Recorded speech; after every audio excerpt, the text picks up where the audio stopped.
तस्मै श्री गुरवे नमः। শ্রীভূমির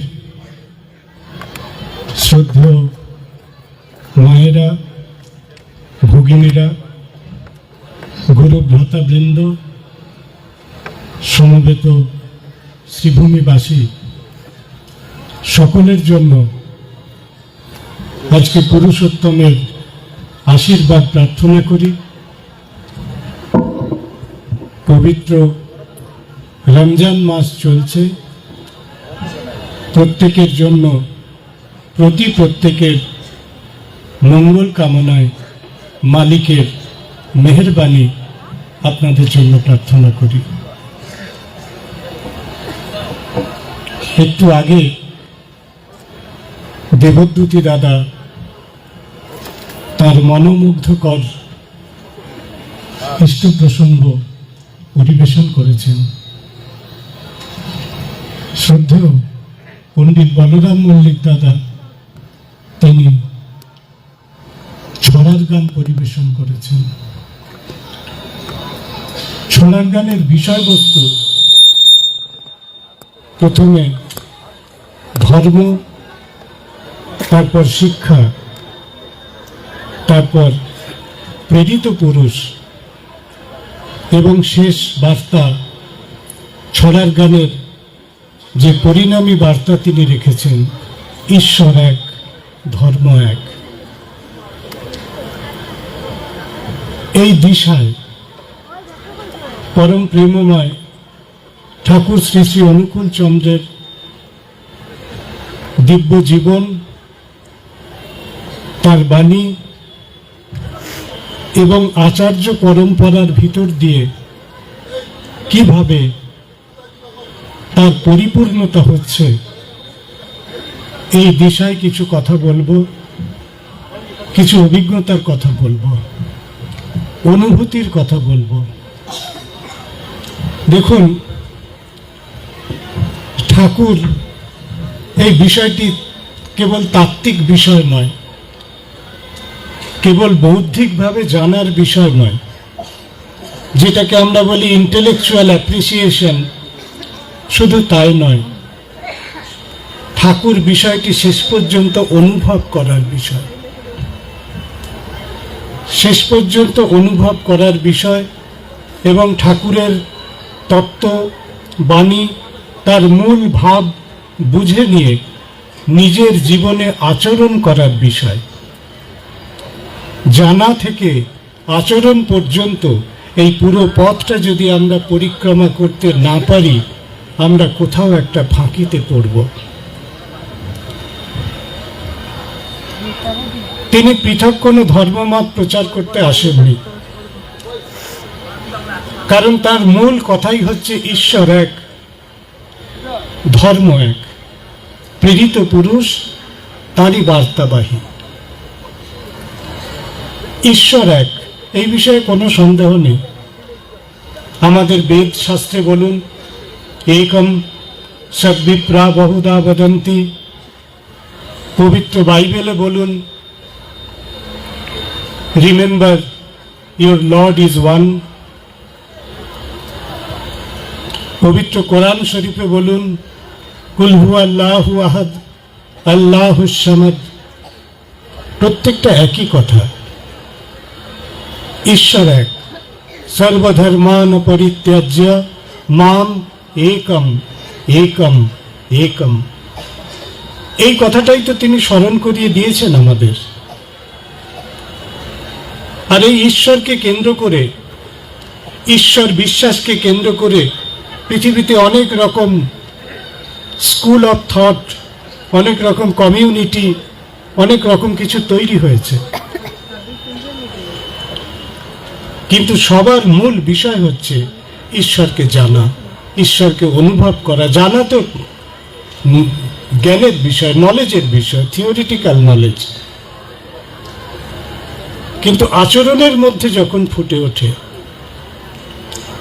তখন সেই জ্ঞান বাস্তবে পরিণত হয় এবং সেই জ্ঞান মানুষের মঙ্গলের দিকে ধাবিত হয়। ওই একটু আগে দাদা বলছিলেন না, পড়শিরা তোর নিপাত যাবে, তুই বেঁচে সুখ খাবি বুঝি, যা ছুটে যা তাদের বাঁচা, তারাই যে তোর বাঁচার পুঁজি। এটা বুঝতে গেলে, এটাকে হৃদয় দিয়ে যদি অনুভব করি, তবেই তো আমি ছুটে যাব, তবেই তো আমি ছুটে যাব। সেই হৃদয় বৃত্তি, মানুষের প্রতি ভালোবাসা। দেখুন, ভগবান তিনি বিভু চৈতন্য, তিনি কোথায় থাকেন আমি জানি না, আমার বোধের বাইরে, আমি খুঁজতেও যাই না। কিন্তু সেই মানুষটা, সেই ব্যক্তি আমার কাছে অনেক বেশি আপন, যে ব্যক্তিকে দেখলে মনে হয় ইনি ভগবানের আশীর্বাদ পেয়েছেন, ইনার মধ্যে ভগবানের করুণা আছে, ইনি হয়তো ভগবানকে দেখেছেন। পরম প্রেমময় ঠাকুর শ্রী শ্রী অনুকূল চন্দ্র, বিরাট তত্ত্ব, বিরাট তত্ত্ব, বিরাট তত্ত্ব। ওর মধ্যে ঢুকতে চাই না, একদম চাই না, পরিমাপ করতে চাই না, কারণ সে বিদ্যা, সে বোধ, সে যুক্তি, এইসব কাঠামো আমাদের কাছে নেই। কিন্তু যাকে দেখলে মনে হয় তার ভিতর দিয়ে পরম পুরুষোত্তম আজ লীলা করে চলেছেন, যাকে দেখলে মনে হয় পরম পুরুষোত্তম সত্য, তিনি হচ্ছেন আমাদের আচার্যদেব। ওখানে গেলে আমাদের একটি বিশ্বাস জন্ম হয়, আমাদের একটি প্রত্যয় জন্ম হয়। দিল্লির রাস্তা কোথায় আছে আমি জানি না, কিন্তু আমার মনে এইটুকু বিশ্বাস, এইটুকু আমার প্রাথমিক জ্ঞান আছে যে আমি যদি শিলচর এয়ারপোর্টে পৌঁছাতে পারি, ওখান থেকে একটা দিল্লিগামী বিমান পাব। দিল্লির রাস্তা শিলচর থেকে পাওয়া যাবে। তেমনি পরম প্রেমময় ঠাকুর অনুকূল চন্দ্র, ওই তত্ত্ব, ওই বিরাট তত্ত্ব, ও গোটা ঈশ্বর তত্ত্ব, গোটা পৃথিবীর সম্মিলিত মেধা দিয়ে উদ্ধার করা খুব মুশকিল। কারণ শ্রীমদ্ ভগবত গীতায় ভগবান বলছেন যে আমি নিজেকে যোগ ও মায়ার দ্বারা সমাবৃত করে রাখি। যোগ ও মায়া সমাবৃতা। কিন্তু আমার কেমন জানি না, এইটুকু মনে হয় যে আমি আচার্যদেবের কাছে গিয়ে, আচার্যদেব পর্যন্ত গিয়ে পৌঁছলে আমার প্রত্যয় হয় যে এই যে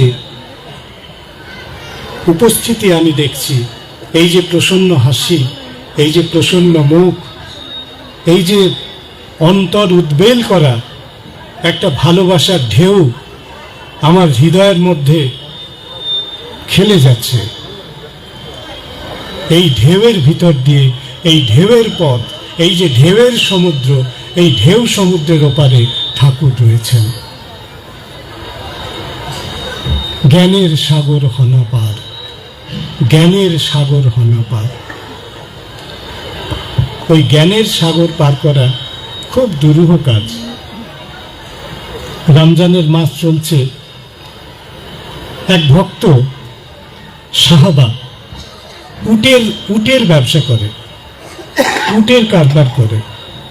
তিনি মহানবী সাল্লাল্লাহু আলাইহি সাল্লাম তার কাছে এসে বলছেন, দেখুন আপনি অনেক ইলাহার কথা, তত্ত্ব কথা বলেছেন, আমাকে শুধু দুটি বাক্য বলুন, আমি মনে রাখব, আর ওই দুটি বাক্য আমি আমল করব, আমার জীবনে প্রয়োগ করব, ওই আমি জপ করব, ওই আমার তপ জপ।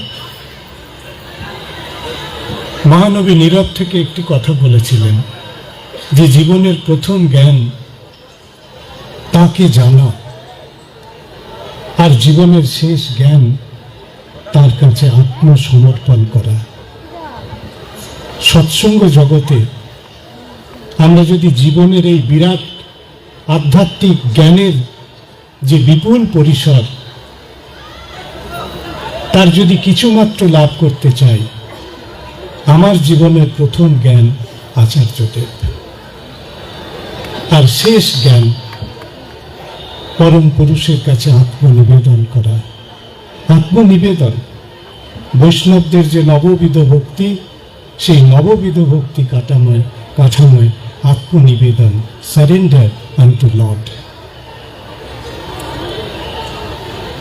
কি করেছিলেন ঠাকুর? কি দিয়েছিলেন আপনাকে আমাকে? বিপুল নামের তালিকা আপনি পাবেন, তার গ্রন্থ, তার আলোচনা, তার বাণী সাহিত্য, তার ছড়া, তার গান, এরকম বিপুল তথ্য ভাণ্ডার আমাদের কাছে আছে। সেসব কথা আমি আপনাদের বলবো না। খুব সোজা কথায়, সহজভাবে একটি সরল বাক্যকে আমরা যদি বুঝে নিই, আমাদের জন্য সুবিধা হবে। তিনি একটি ডাক দিয়েছিলেন, একটি ডাক দিয়েছিলেন, একটি আহ্বান, একটা ডিভাইন কল। যেই কল আমাকে আমার মৃত্যুর ময়তা থেকে আমাকে জীবনের দিকে টেনে নিয়ে যাবে। কি বললাম? আমার মৃত্যুময়তা থেকে আমাকে জীবনের দিকে টেনে নিয়ে যাবে। শক্যতে চেত মৃত্যুম অবলোপয়। কথা হচ্ছিল না পূর্বপুরুষ সব অবতারের কথা, যীশু খ্রিস্টের কথা, পবিত্র বাইবেলের কথা। লাসার এই নামে একজন ভক্ত ছিলেন, যীশু খ্রিস্টকে খুব ভালোবাসতেন। তিনি কুষ্ঠরোগে আক্রান্ত হয়েছিলেন। তারপরে একদিন তিনি মারা যান এবং তাকে কবর দেওয়া হয়। ওই যে পার্বত্য অঞ্চলে কতগুলো গুহা থাকে, স্ট্যালাকটাইট, স্ট্যালাকমাইট, কেভ থাকে, ওই কেভের মধ্যে পাথর চাপা দিয়ে রাখা হতো। ভগবান তো ভক্তকে আগে খুঁজবেন। তিনি গ্রামে এসে জিজ্ঞেস করলেন, লাসার কোথায়? লাসার ওই যে কুষ্ঠ হয়েছিল, ও তো মারা গেছে, ওকে আমরা কবর দিয়ে দিয়েছি। সে কি? সে কি? কোথায় লাসারের কবর? আমাকে একটু নিয়ে চলো। পবিত্র বাইবেল বলছে প্রভু যীশু কবরের মুখে গেলেন, কবরের সামনে ডাক দিলেন 3 বার, লাসার তুমি বেরিয়ে এসো, লাসার তুমি বেরিয়ে এসো। 3 বার ডাক দেওয়ার পরে একটা গুড়গুড় গুড়গুড় করে শব্দ হলো, কবরের সামনে পাথর সরে গেল, কুষ্ঠরোগ মুক্ত হয়ে হাসতে হাসতে লাসার বেরিয়ে এলেন। আপনারা ভাবছেন যে এমনটা হয় নাকি? এমনটা ঘটেছে, এটা যদি আপনি বিশ্বাস নাও করেন অসুবিধে নেই। মনে করুন এটা একটা প্রতীকী গল্প। আমরা আসলে এই আমাদের প্রতি মুহূর্তের বিড়ম্বিত জীবনে মৃত্যু সংসার সাগরে, ভগবদ গীতা বলছে মৃত্যু সংসার সাগরাত, এই মৃত্যু সংসার সাগরে আমরা প্রত্যেকে কবরের মধ্যে বেঁচে আছি, প্রত্যেকে কবরের মধ্যে বেঁচে আছি, মৃত্যুময়তা নিয়ে বেঁচে আছি। ইয়ং জেনারেশনের মধ্যে নানান কারণে নানান মানুষের মধ্যে যখন শুনি বলে আর ভালো লাগছে না, এ জীবন রেখে কি করব, এ জীবন নিয়ে কি করব। জীবন সে একটা মৃত্যু চেতনা, জীবন থেকে মৃত্যুকে সে বেশি করে ভাবছে। এই যে প্রতি মুহূর্তের মৃত্যুময়তা, কবিরা লিখেছেন দুবেলা মরার আগে মরবো না ভাই, মরবো না। আরে মরবো তো একবারই, জাতস্য হি ধ্রুব মৃত্যু। হ্যাঁ, গীতা বলছে যে জন্মেছে সে মরবে, সে মৃত্যু তো অবধারিত। কোরআন বলছে কুল্লু নাফসিন যায়কাতুল মউত, প্রত্যেকটি শরীর, প্রত্যেকটি নাফস সে মৃত্যুর স্বাদ গ্রহণ করবে। সে মৃত্যু তো আমার একবারই হবে, কিন্তু আমরা দুবেলার মৃত্যুময়তা নিয়ে বেঁচে আছি। এই যে মৃত্যু, ঠাকুর সনাতন শাস্ত্র বলছে মৃত্যুর মৃত্যুর গময়।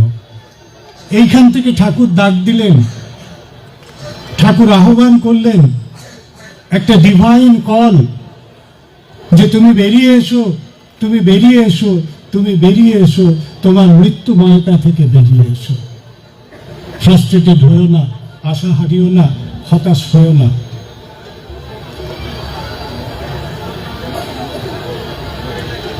এই যে জীবনের ডাক, ঠাকুর অনুকূল চন্দ্র কি আবার বলছি, ব্যাখ্যা করার সাধ্যই আমার নেই, কিন্তু আমার জন্য তিনি একটি জীবনের ডাক। আমার জীবনীও তাকে তিনি মৃত্যুর হাত থেকে, মৃত্যু চিন্তার হাত থেকে উদ্ধার করেছেন। তেষামহং সমুদ্ধরতা মৃত্যু সংসার সাগরাৎ, গীতার কথা। আমি প্রতি মুহূর্তে যে মৃত্যু ভাবনা নিয়ে বেঁচে আছি, জীবন সম্পর্কে বিতৃষ্ণ, জীবন সম্পর্কে আমার কোনো সন্তোষ নেই, কোনো ব্যাপারে আমার সেই রকম ভাবে উৎসাহ নেই, এই যে মৃত্যু, এখান থেকে তিনি ডাকলেন। সেই ডাক তিনি লাসারকে দিয়েছিলেন, সেই ডাক আপনার জন্য, আমার জন্য আবার তিনি ডাকলেন, আমায় তোরা বিশ্বাস কর, তুই অমৃতের পুত্র, অমৃতস্য পুত্রা, তোর সব পাপের ভার আমার মাথায় চাপিয়ে দে। অহং ত্বাং সর্ব পাপেভ্য মোক্ষয়িষ্যামি মা শুচি। তিনিই তো তিনি। ভগবত গীতায় তিনি যেখানে শেষ করলেন, পাবনায় তিনি তার বাকি অংশটুকু বললেন।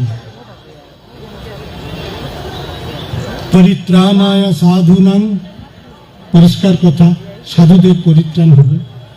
বিনাশায় আছে দুষ্কৃতাম, তাও বুঝলাম। পাপীদের কি হবে? পাপীদের কি হবে? সাধুরা পরিত্রাণ পেল, আমি যদি পাপী হই আমার কি হবে? ঠাকুর বললেন পাপীদেরও পরিত্রাণ হবে। পূর্ব পূরণকারী তিনি, যেটুকু কথা বলেছিলেন যুগের প্রয়োজনে আবার বাকি কথাটুকু বললেন। পরিত্রাণায় সাধুনাং থেকে পাপীদেরও পরিত্রাণ হবে। এই যে সাধু এবং পাপীর যে ডাইকোটমি আমরা ঠাকুরের মধ্যে দেখলাম, তার মধ্যে সবটাই একটা আধ্যাত্মিক চলমানতা আছে, একটা স্পিরিচুয়াল কন্টিনিউটি আছে। প্রত্যেকেই পরিত্রাণ পাবে। ঠাকুর রামকৃষ্ণ বলেছিলেন না, প্রত্যেকে পরিত্রাণ পাবে, প্রত্যেকে ঈশ্বরকে পাবে। সব ধর্মের ভিতর দিয়ে শুরু, তিনি সত্য, যিশু সত্য, প্রফেট সত্য, শ্রীরাম অবতার সত্য, শ্রীরামকৃষ্ণ সত্য, চৈতন্য মহাপ্রভু সত্য, এবং সবাইকে পরিপূর্ণ করে যিনি নতুন করে অবতীর্ণ হয়েছিলেন, তাঁর নাম পরম প্রেমময়। জগন্নাথ সংস্কৃতি নিয়ে আমি একটু কাজ করার চেষ্টা করি। আমার একটা কথা এখানে এসে মনে হলো, স্কন্দ পুরাণ বলছে যে পুরুষোত্তম ক্ষেত্রে ভগবান নিজেকে প্রকাশ করেছিলেন দারু রূপে। পুরী সম্পর্কে আমরা শ্রীক্ষেত্র কথাটা বলি না, তাহলে শ্রীক্ষেত্রে পুরুষোত্তমের প্রকাশ, আর শ্রীভূমিতে আজকে পরম পুরুষোত্তমের প্রকাশ ঘটেছে। মদ্ভক্তা যত্র গায়ন্তি তত্র তিষ্ঠামি নারদ। এই যে পণ্ডিত বলরাম দা গান গাইলেন, এই যে দেবদ্যুতি দাদা বললেন, এই যে আপনারা প্রত্যেকে সমবেত হয়েছেন, এই মুহূর্তে আমরা প্রত্যেকে এক আত্মা, এক আত্মা, এক আত্মা। আমাদের প্রত্যেকের মধ্যে ঠাকুর ছাড়া কিন্তু কিছু নেই। ঠাকুর ছাড়া এই মুহূর্তে কিছু নেই। আপনি ভাবছেন না এই মুহূর্তে আপনার বাড়ির ইলেকট্রিক বিলটা গিয়ে দিতে হবে, গ্যাসের লোকটাকে বলতে হবে। এই মুহূর্তে আমরা ঠাকুর নয়, এর মধ্যে ঠাকুর বেঁচে আছেন। ছবিতে ঠাকুর বাঁচেন না। আমাদের এই প্রতি মুহূর্তে তার সঙ্গে নিত্য যোগ, নিত্য যুক্তা উপাসতে, এই যে নিত্য যোগের ভিতর দিয়ে ঠাকুরকে আমরা বাঁচিয়ে রাখবো, এইটাই তো চাইছেন আচার্যদেব, এইটাই তো চাইছেন আচার্যদেব। কেন? সমাজের জন্য, কেন? মানুষের জন্য। আচ্ছা, ভগবান তো যে কোনো রূপে আসতে পারতেন, এসেছেন তো। মৎস্য রূপে এসেছেন, কুর্ম রূপে এসেছেন, বরাহ রূপে এসেছেন, শেষ পর্যন্ত তিনি মানুষ রূপে এলেন। ভগবদ গীতার সাক্ষ্য, দৃষ্টেদং মানুষম রূপম তব সৌম্যম জনার্দন। হে অর্জুন, তুমি বলছো আমার বিশ্বরূপ দর্শন করবে, দেখো। তাকে বহু রূপ দর্শন করলেন, বললেন আমি সহ্য করতে পারছি না আপনার এই বিপুল ভয়ঙ্কর বিরাট, আমার বোধের বাইরে। তুমি তোমার সেই মুরলীবদন প্রসন্ন রূপ দর্শন করো। সেই দেখে অর্জুন বললেন, দৃষ্টেদম মানুষম রূপম মানুষম রূপম মানুষম রূপম। যিনি পুরুষোত্তম, তিনি মানুষ লীলা করবেন বলে শ্রীক্ষেত্রে অবতীর্ণ হয়েছিলেন। মানুষ লীলায়া।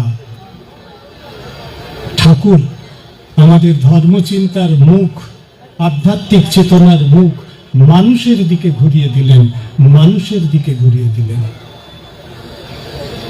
সকালবেলা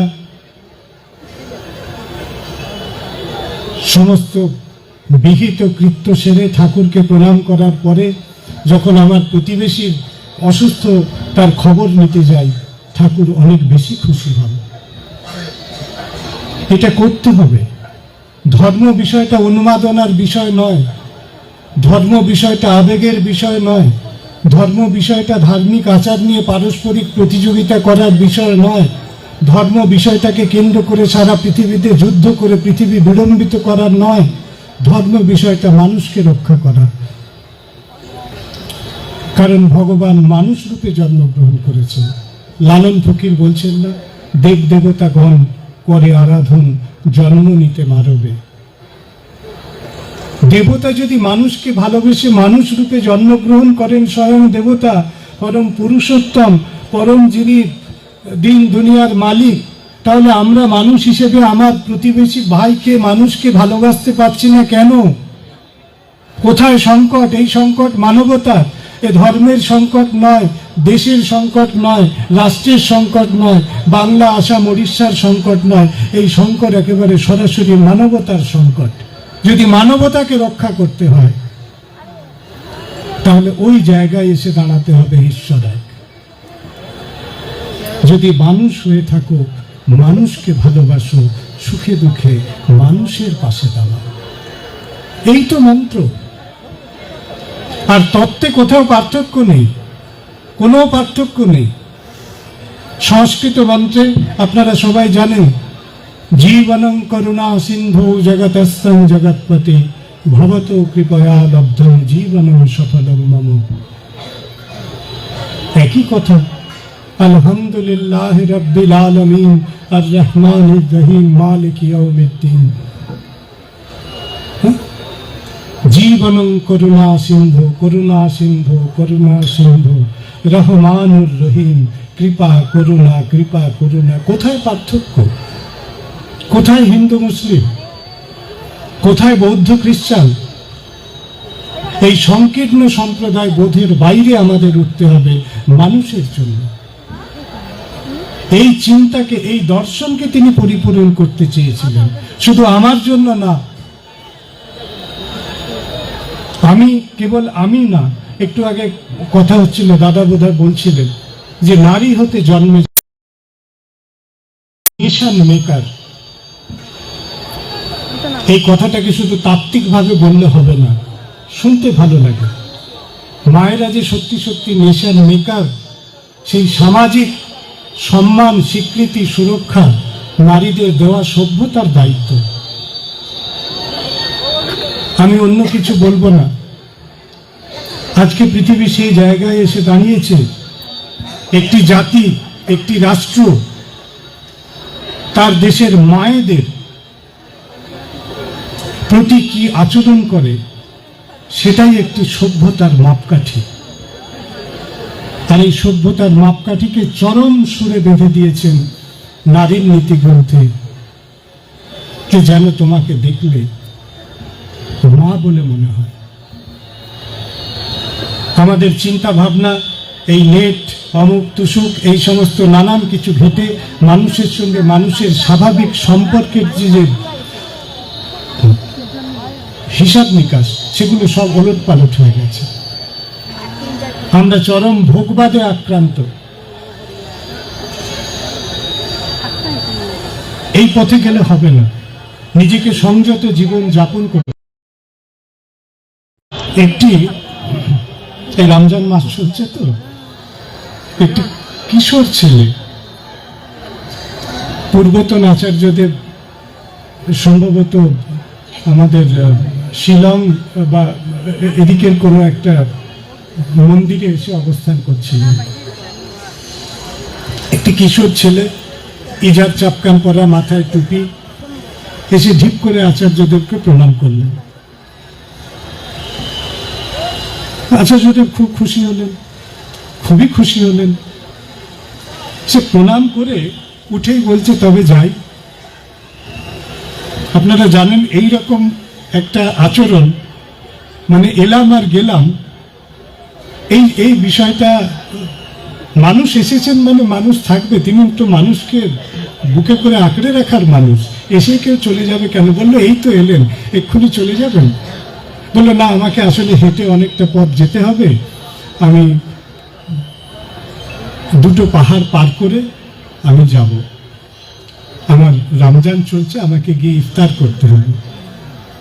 বললেন আপনি মন্দিরে ইফতারের সব ব্যবস্থা করে দেওয়া হবে। এই যে সৎসঙ্গ যখন হয়, একই সঙ্গে সৎসঙ্গ, বলে আমাকে দেখতে খুব ভালো, খুব ভালো, খুব আনন্দ। তারপর ছেলেটি বলল, দেখুন আমার বাবা ঠাকুরকে দেখেছে, আমি তো ঠাকুরকে দেখিনি, কিন্তু আপনাকে দেখে আমার ঠাকুর দর্শন করে গেলাম, এই জন্য আমি ছুটে এসেছি, আপনাকে দেখব। ঠাকুর কোথায় আমি জানি না, ওই যে বলছিলাম আচার্যদেবের ভিতর দিয়ে ঠাকুর। যখন আমরা সূর্যকে দেখি, আমরা সূর্যের দিকে তাকাই না, দর্পণে দেখি, দর্পণে দেখি। এই যে বুকের মধ্যে যে আয়নাটা আছে, হ্যাঁ, এই আয়নাটাকে কল্ব, সুফি শব্দে বলে কল্ব, it's a kind of mirror. সেই আয়নাটাকে পরিষ্কার করতে হয়, সেখানে দেখা যায়।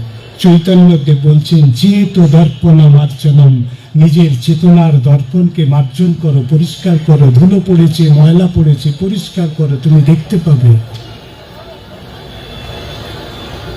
আমি প্রতিদিন বিগ্রহে ঠাকুরকে দেখি, ছবিতে ঠাকুরকে দেখি, দেওঘরে গেলে যাকে দেখি তাকে দেখলে ঠাকুরকে দেখা যায়। কিন্তু আমি যদি এই জায়গার দর্পণে ঠাকুরকে দেখতে না পারি, যদি না পেয়ে থাকি, আমার সাধনার অনেকটাই ফাঁকি। এইখানে ঠাকুরকে দেখতে হবে। হৃদ্দেশে তিষ্ঠতি অর্জুন, হৃদ্দেশে তিষ্ঠতি অর্জুন, হৃদয়ে দেখতে হবে। দীক্ষা হয়েছিল আমার 92 সালে, 1992। আমি শ্রদ্ধা জানাই আমার ঋত্বিক ডক্টর সুভাষ বন্দ্যোপাধ্যায়কে, তিনি শরীরে নেই। তিনি আমাকে সৎসঙ্গের মঞ্চে জন্ম দিয়েছিলেন। প্রথম দেওঘরে যাওয়ার সময় গিয়েছিলাম যখন, আপনারা জানবেন দুর্গাশঙ্কর মুখার্জি ছিলেন, আর পুরোনো দিনের যারা মানুষ আছেন তারা জানবেন যে দেবাশিস দা বলে একজন সুভাষদার সঙ্গে খুব ঘোরাফেরা করতেন। আচার্যদেব বসে আছেন, পূর্বতন আচার্যদেব। তিনি বললেন, মকবুল এসছে। সেই প্রথম দর্শন, সেই যে মুখের হাসি, সেটা আজও আমি ভুলবো না, সেইটা আজও আমি ভুলবো না। সেই রবীন্দ্রনাথের ভাষায়, দৃষ্টি হতে শান্তি ঝরে, স্ফুরিছে অধর পরে করুণার সুধা হাস্যজ্যোতি। আমার দিকে তাকিয়ে বললেন, মকবুল ভাই, নামাজ রোজাটা করা লাগে, তা না হলে খাঁটি মুসলমান বলে মানায় না। সেই রাত্রে আমার ঘুম হয়নি, সেই রাত্রে আমি ঘুমোতে পারিনি। এই কি শুনলাম দেওঘরে এসে,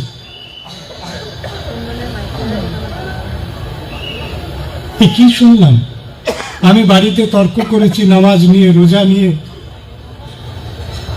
এই সমস্ত ব্যাকডেটেড ব্যাপার স্যাপার যা হয়, কত তর্ক করেছি, খুব অ্যারোগেন্ট, খুব অ্যাডামেন্ট, খুব বিচ্ছিরিভাবে মানুষের সঙ্গে রিয়াক্ট করেছি। কিন্তু এই কি শুনলাম, নামাজ রোজাটা করা লাগে, খাঁটি মুসলমান, খাঁটি খাঁটি কথাটা জোরে, খাঁটি কথাটার উপরে বেশি গুরুত্ব। আমি সুফি পরিবারে জন্মেছি, জন্মালেই বাই বার্থ কেউ একজন তার ধর্মের মধ্যে হবে, তার মধ্যে কোনো গৌরব নেই। গৌরব হচ্ছে খাঁটি হওয়া, পিওর পিওর, সুফি বলছে পিওর। পরে আমি ঠাকুরের দর্শন পড়ে দেখলাম, ঠাকুরের যখন বইপত্র পড়লাম, সত্যানুসরণ পড়লাম, পুণ্যপুঁথি পড়লাম, শাশ্বতী পড়লাম, এই সমস্ত পরের পর গ্রন্থগুলো পড়লাম, ঠাকুরের ছড়ায় দেখলাম পূর্বপুরুষ চেতন ধারা ধর্মে যদি ছাড়তে হয়, জোর গলাতে বলছি আমি, সেটি নিছক ধর্ম নয়। তোমাকে পূর্বপুরুষের চেতনার ধারা ত্যাগ করতে হবে না। আমি কিন্তু ইসলাম ত্যাগ করে এই মঞ্চে আসিনি, আমি আমার পূর্বপুরুষের চেতনা নিয়ে এসেছি, আমাকে ত্যাগ করতে হয়নি। কেউ আমাকে বলেনি তুমি এবার এসেছো, এবার তুমি সমস্ত এসব ছেড়ে খোল করতাল ধরো, কেউ বলেনি।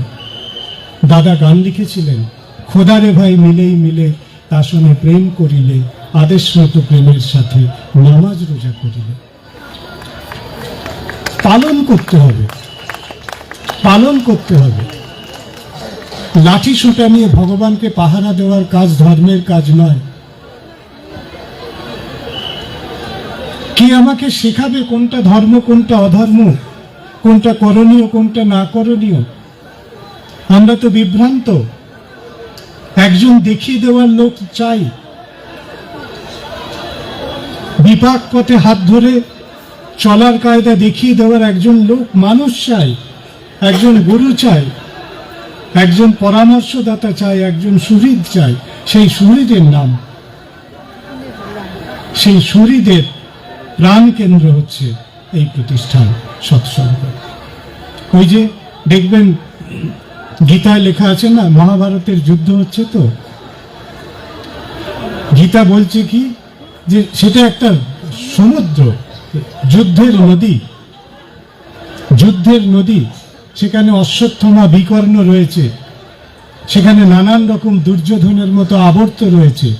তার মাঝখানে পথ দেখিয়ে ঠিক পাণ্ডবদের পার করেছিলেন কেশব, ভগবান শ্রীকৃষ্ণ। অশ্বত্থমা বিকর্ণ ঘোর মকরা দুর্যোধনাবর্তিনী স্বত্তির্ন খলু পাণ্ডবৈরণ নদী কৈবর্তকে কেশব। ধর্ম এক, আপনাকে আমাকে কে পার করবে? বিপাক পথে হাত ধরে চলার কায়দা কে জানিয়ে দেবে? আমাদের প্রত্যেকটি সমস্যা, মেন্টাল ক্রাইসিস, আমরা গিয়ে দেওঘরে নিবেদন করি, একটা সমাধান আমরা পাই। এই ঠাকুর। ভাববেন না সৎসঙ্গ একটা ছোট গোষ্ঠীর প্রতিষ্ঠান। যারা আমরা এই অর্ডারের মানুষ, তারা তো নিজেদের প্রতিষ্ঠান বলে ভাববই, কিন্তু দূর থেকে যারা ভাবছেন তাদের জন্য আমি একটু বিনীতভাবে বলবো যে এটাকে ওইভাবে একটা কোনো সংকীর্ণ প্রতিষ্ঠান ভাববেন না। সৎসঙ্গ আপনার প্রতিষ্ঠান, শুধু সৎসঙ্গীদের প্রতিষ্ঠান নয়, সৎসঙ্গ আপনার প্রতিষ্ঠান, আপনারও প্রতিষ্ঠান। আপনি বাড়িতে বিড়ম্বিত, আপনার কাঁদবার জায়গা নেই, আপনি আসুন। আপনি এসে আপনাকে কিচ্ছু করতে হবে না, আপনি আপনার দুঃখ ঠাকুরের কাছে জানান। আপনার জীবন থেকে হাসি নেই, আপনি আসুন। আপনি এসে সকলের সঙ্গে সমবেত হয়ে একদিনের আনন্দ হয়ে হাসতে হাসতে বাড়ি যান। এইটা আমরা চাই, প্রত্যেকের প্রতিষ্ঠান। কিছু কিছু বিষয়ের না কোনো কমিউনিটি দিয়ে বাঁধা যায় না, কোনো কমিউনিটি দিয়ে বাঁধা যায় না। একজন ডাক্তার, তিনি কখনো আমার ডাক্তার ওর ডাক্তার বলে কিছু নেই। একজন আমেরিকার ডাক্তারও দাঁতের চিকিৎসা হলে যে চিকিৎসা দেবে, সে সারা পৃথিবীর যে কোনো মানুষের জন্য ওই একই চিকিৎসা দেওয়ার অধিকারী। আপনি তার চিকিৎসা নেবেন কি না নেবেন সেটা অন্য কথা,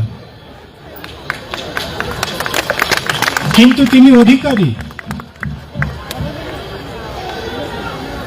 একজন আচার্য, পুরীর শঙ্করাচার্য, আমার হাতে জগন্নাথ গবেষণার পুরস্কার তুলে দিয়েছিলেন। আমাকে অনেকে বলেছিল যে তুমি শঙ্করাচার্যের কাছ থেকে পুরস্কার নেবে কেন? বললাম কেন নয়, শঙ্করাচার্য ভারতবর্ষের একটি সম্মান, আমাদের আধ্যাত্মিক ভারতবর্ষের যে আধ্যাত্মিক কাঠামো তার একটি সম্মান। তিনি সকলের শঙ্করাচার্য, আপনি মানুন বা নাই মানুন।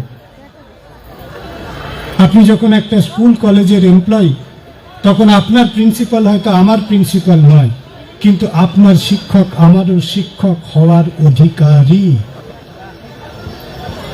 বর্তমানে যিনি আচার্য রয়েছেন, তিনি গোটা বিশ্বের, গোটা ভারতবর্ষের তো বটেই, গোটা বিশ্বের মানুষের মানবতা এবং বেদনার তিনি প্রশমনকারী। আমরা তাকে মানি বা না মানি,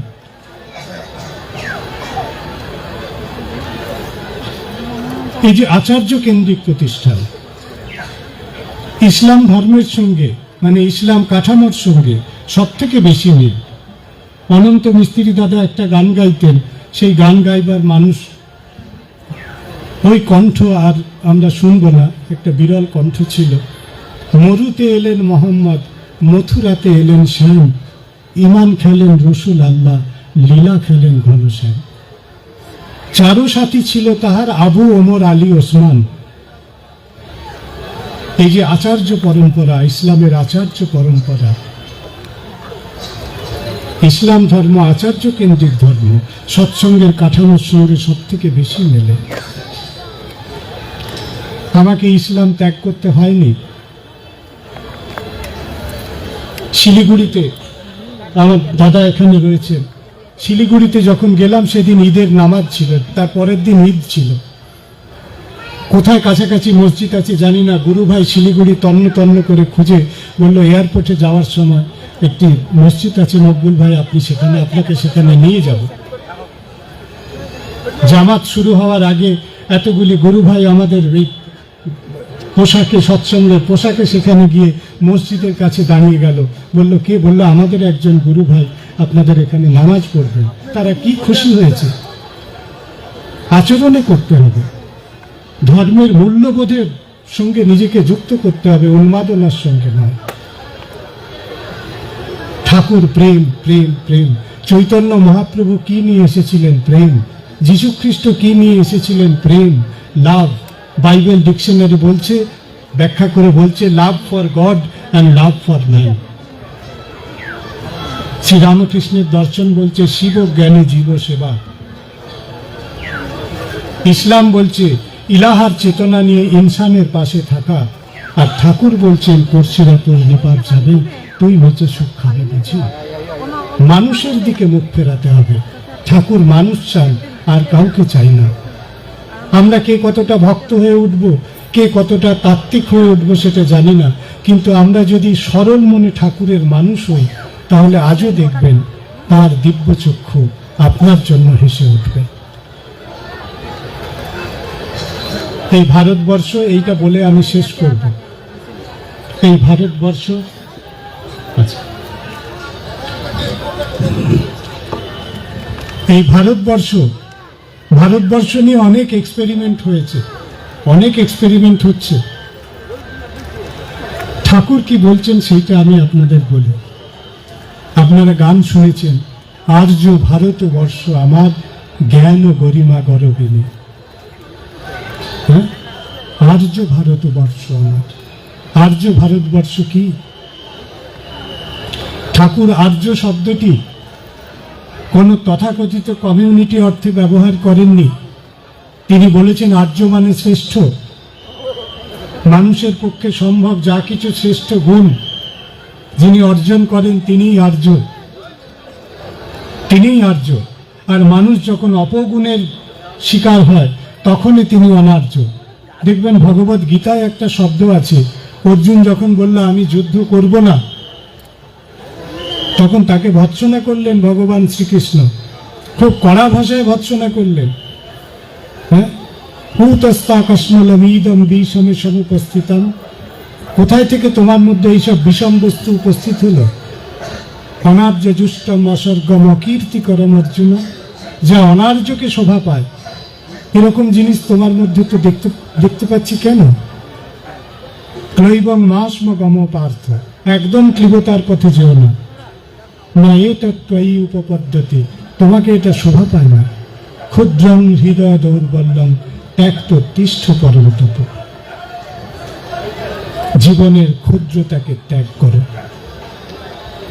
ত্যাগ করে তুমি উত্তিষ্ঠ হও। এই উত্তিষ্ঠ হওয়ার মন্ত্র হচ্ছে, কিসের মাধ্যমে উত্তিষ্ঠ হবে, কিসের ভিতর দিয়ে ঠাকুরের সঙ্গে আমার যোগ হবে? দীক্ষা, দীক্ষা, দীক্ষা। দীক্ষা নিয়ে শিক্ষা ধরিস। দীক্ষা কে শেখাবে? কার কাছ থেকে শিখবো? একটি প্রতীকী গল্প আপনাদের কাছে বলি। নদীর ধারে একজনের বাড়ি, একটি ছোট্ট ডিঙি আছে। প্রত্যেক দিন ঝড়ের সময় সে ডিঙিটাকে বেঁধে রাখে, আর দেখে ঝড়ে ডিঙিটা উল্টে পাল্টে দোলা টোলা খেয়ে কোনোভাবে ডিঙিটা জলে ডুবে গেছে। খুব অগভীর নদী, কিন্তু জলে ডোবা ডিঙি টেনে টেনে তোলাটাও একটা টাফ কাজ। বললো এই রোজ একই সমস্যা, এর কি কোনো সমাধান নেই? একজন তাকে বললো, দেখ তুই একটা কাজ করবি, তুই ডিঙিটাকে একটা গাছে বাঁধবি। বললো হ্যাঁ, এই পরামর্শটা তো আমাকে কেউ কখনো দেয়নি। ঝড় এসেছে, বৃষ্টি এসেছে, সে ওই তালপাতার টুপিটা মাথায় দিয়ে গিয়ে গাছের মধ্যে বেঁধেছে, বাড়িতে এসে নিশ্চিন্তে ঘুমিয়েছে, এবার আমার ডিঙি ঠিক থাকবে। পরের দিন সকালে গিয়ে দেখে ডিঙি জলে ডুবে গেছে। এবার যিনি তাকে পরামর্শ দিয়েছিলেন তাকে একদিন রাস্তায় পেল, যে আপনি যে আমাকে বললেন তাতে তো ফল কিছুই হলো না, ফল কিছুই হলো না। সিদ্ধ নয়, মন্ত্র দেয়, মরে মারে করেই ক্ষয়। মানুষকে পরামর্শ দিয়ে দেওয়া খুব সহজ, কিন্তু কার পরামর্শ আমার জন্য ইফেক্টিভ? বললো আচ্ছা, তোকে যে আমি বললাম গাছে বাঁধতে, তুই গাছে বেঁধেছিলি? বললো হ্যাঁ, গাছে বেঁধেছিলাম। বললো কি গাছে বেঁধেছিলি? বললো ওখানে তো নদীর ধারে কোনো বড় গাছ ছিল না, আমি ধান গাছে বেঁধেছিলাম। ধান গাছে বেঁধেছিলাম। এই যে সিদ্ধ নয় মন্ত্র দেয়, কে আপনাকে মন্ত্র দেবে? যখন আমরা গাছে বাঁধবো, যখন আমরা গাছে বাঁধবো, তখন আমাদের চেতনা যেন আমাদের ধান গাছ আর বট গাছের পার্থক্য করতে শেখায়।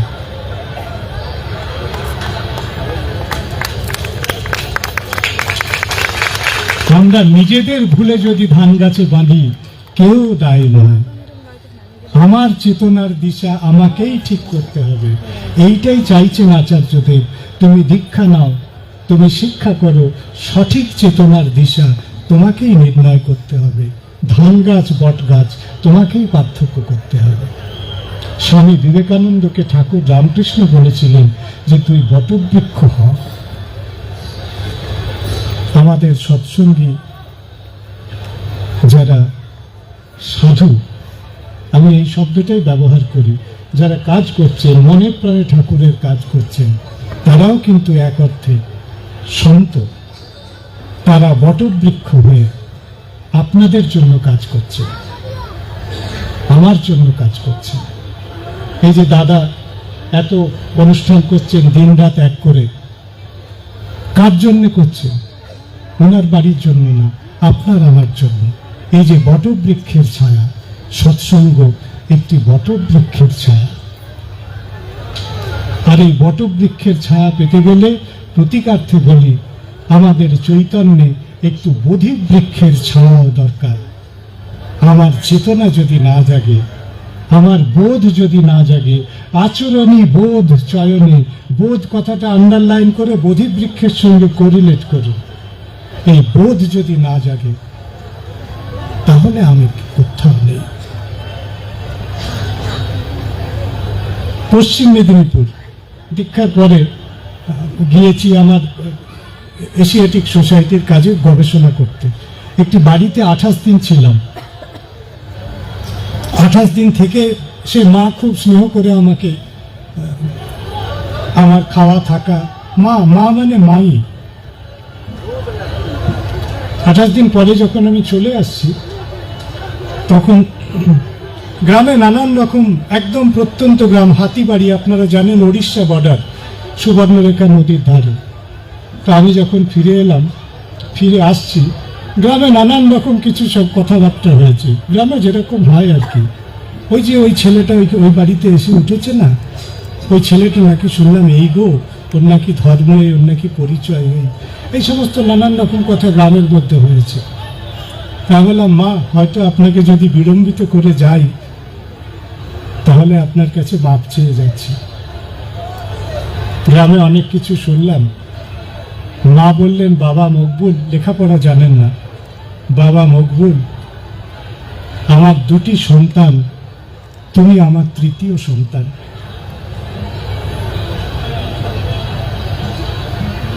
সারা পৃথিবীর ইউনিটি সম্পর্কিত তত্ত্ব ভাবনা, ইন্টিগ্রেশন সম্পর্কিত তত্ত্ব ভাবনা, যে শব্দ উচ্চারণ করতে পারেনি সেই শব্দ উচ্চারণ করেছিলেন ঠাকুরের ভাবে ভাবিত একজন জননী। তিনি নেই। আমি আজকে তার স্মৃতির প্রতি নত হয়ে সম্মান জানাই। সেদিন আবার আমি একটা ভিতর থেকে ধাক্কা পেয়েছিলাম, কোথায় থেকে আপনি এই প্রজ্ঞা পেলেন, এই উচ্চতা কোথায় থেকে পেলেন? আমরা তো সেই পরিসরে বাস করি যেই পরিসরে মনে হয় এখানে এই আছে, এখানে অমুক যেতে পারবে না, এখানে অমুকটা আছে, এখানে তমুক আসতে পারবে না। এরকম একটা কাঁটা তারের বিভাজনের মধ্যে, অদৃশ্য বিভাজনের মধ্যে বাস করি। কিন্তু এই প্রজ্ঞা আমি কোথায় থেকে পেলেন? বললেন, বাবা, আমি তো কিচ্ছু জানি না, লেখাপড়া জানি না, আমি শুধু জানি ঠাকুরকে। তিনি বলেছেন মানুষের মধ্যে কোনো ভেদ নেই। এই পাঠ আমি বই পড়ে পাইনি, একজন সৎসঙ্গী মায়ের কাছ থেকে পেয়েছি। বাড়ির শিক্ষা না হলে শিক্ষা পূর্ণ হয় না। এখন যা এডুকেশন পলিসি, তার এম অ্যান্ড অবজেক্টিভ অনেক প্রশ্ন আছে, যারা শিক্ষা জগতের মানুষ তারা জানেন। এটা আপনারা ভাববেন না, আপনি সৎসঙ্গী হন বা না হন, আপনি যে ধর্মের মানুষ হন, যে অর্ডারের মানুষ হন, আপনার ছেলের শিক্ষা যদি আপনার পরিবার থেকে কিছু বুনিয়াদী শিক্ষা দিতে না পারেন, সে ছেলে ওলটপালট হয়ে যাবে। আপনি যাকে পাঠাচ্ছেন হায়ার এডুকেশনের জন্য, হস্টেলে থাকার পরে 1 বছর পরে সে ছেলে এমন অপগুণ নিয়ে ফিরে এলো যা আমি কল্পনা করতে পারিনি। এই তো ঘটছে বাস্তবে। সুতরাং সন্তানের সুরক্ষা, সন্তানকে তৈরি করবেন জাতির জন্য, রাষ্ট্রের জন্য। মা হচ্ছেন, নারী হতে জন্মে জাতি। কোন ভারতবর্ষ? আর্য ভারতবর্ষ। একটা আমাদের ঠাকুরের ভাবনা, ইষ্ট ভাবনা থেকে যে রাষ্ট্র ভাবনা, রাষ্ট্রীয়তা, এর মধ্যে কোনো বিভাজন নেই। ঠাকুর সাবধান করে বলেছেন, বাংলার জন্য বাংলা দায়ী, বিহার ব্যস্ত বিহার নিয়ে, উড়িষ্যা ব্যস্ত উড়িষ্যা শুধু, আসবে শুভ কি পথ দিয়ে। এই বিভাজনের ভিতর দিয়ে হবে না, একাত্মতা চাই। এক আদেশে চলে যারা, এক আদেশে চলে যারা, তাদের নিয়েই সমাজ গড়া। আজকের এই যে সৎসঙ্গের এই যে অনুষ্ঠান চলছে, এক আদেশে চলছে। কেউ নিজের কোনো বুদ্ধি খাটায়নি, এক আদেশে চলে যারা। এই একের কাছে মতি হতে হবে, এটাই শেখার। দীক্ষা আপনাকে এই জীবন দৃষ্টি দেবে। যদি মনে হয় যে এই জীবন দৃষ্টি জীবনে দরকার, এই জীবন দৃষ্টি সন্তানের জন্য দরকার, মা বাবারা তারা ভাববেন বাড়ির শিক্ষা দেওয়ার দায়িত্ব আপনাকে, আপনার, আমার, প্রত্যেকের। আর সেই জন্য আমাদের বড়দের আচরণ করতে হবে। আচরণী বোধ চয়নে জ্ঞানের সাগর হানাপাত। আমাদের আচরণশীল হতে হবে। কি বলবো, ইসলাম ধর্মে, ইসলাম দর্শনে পুনর্জীবনের কোনো কথা নেই। আর একবার একটা জাগানোর কথা আছে, শেষবারের মতো একবার জাগবে, সেরকম একটা ধারণা আছে। কিন্তু রিবার্থ বলতে যা বোঝায়, বারবার মানুষ জন্মাবে, এইটা নেই। তবে আমি তো ভারতীয়, ইসলাম যেমন আমার ধর্মীয় পরিচয়, তেমনি ভারতীয়ত্ব আমার সাংস্কৃতিক পরিচয়। আমার ভারতবর্ষের দর্শনে রিবার্থ আছে। একজন কালচারাল ইন্ডিয়ান হিসেবে আমি এই ভাবনায় কালচারালি বিশ্বাস করি, এবং সেই বিশ্বাসের জায়গা থেকে আপনাদের কাছে একটি মনের গুপ্ত বাসনা ব্যক্ত করে আমার বক্তব্য শেষ করব। যদি পুনর্জন্ম বলে কিছু থেকে থাকে, অন্তত আমি যেন আবার ইসলামের ঘরেই জন্মগ্রহণ করি, এবং আমি যেন আবার দেওঘরে এসে পরম প্রেমময় তার পবিত্র তীর্থক্ষেত্রে আবার মিলিত হতে পারি।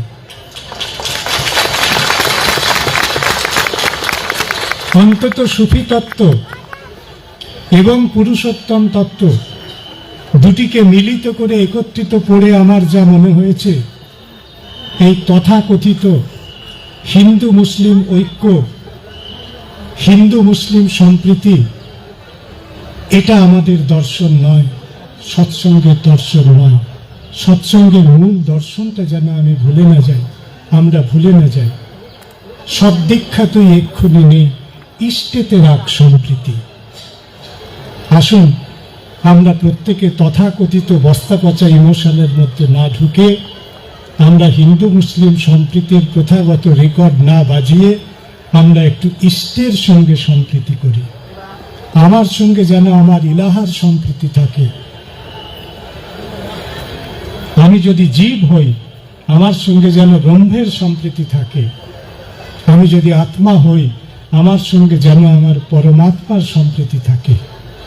সত্যিকারের অর্থে যদি আমি খাঁটি মুসলমান হয়ে উঠি, খাঁটি সনাতনী হয়ে উঠি, খাঁটি বৌদ্ধ হয়ে উঠি, সাম্প্রদায়িক সম্প্রীতি বলতে যেটা চালু আছে সেটা এমনিই হবে।